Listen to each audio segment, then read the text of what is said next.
A culture will not be high performing if people aren't willing to take risks.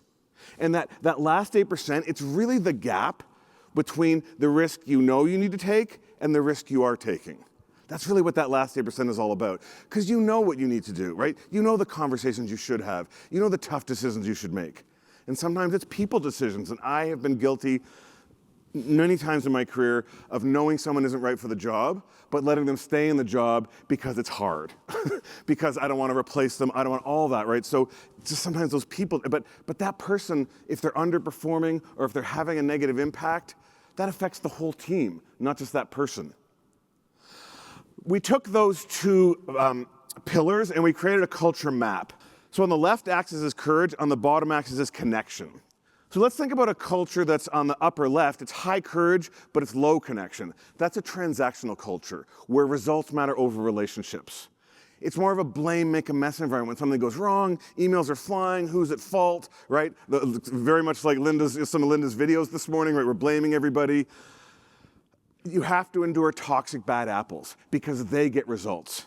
But as I said, that one toxic bad apple can affect the performance of the whole team by 30 to 40%. The trap of groupthink is people are afraid to speak up. So again, you don't have the people pointing out mistakes, challenging the status quo, sharing new ideas.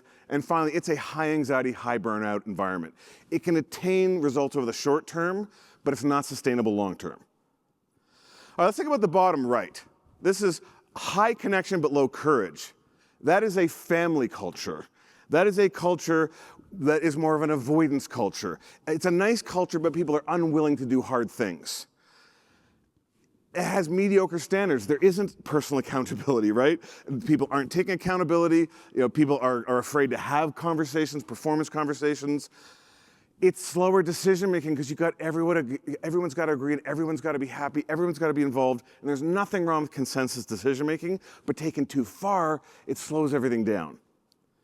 And finally, the trap of groupthink is people are hesitant to speak up because they don't want to upset others, right? They want to be liked. We all have a need to be liked. I wanted to be liked when I first got promoted. Well, if I made a decision someone didn't like in that moment, they don't like me. Now, we have a lot of clients who have a family culture, and they'll proudly say they're a family culture, and we'll say, you are not a family culture. You can't fire your lowest performing kid. You might want to, but you can't. There are lots of positive things of a family culture, right? There's care, there's trust, there's connection, so there's lots of positives, but without the risk taking, without the tough conversation and decisions, it can't be high performing.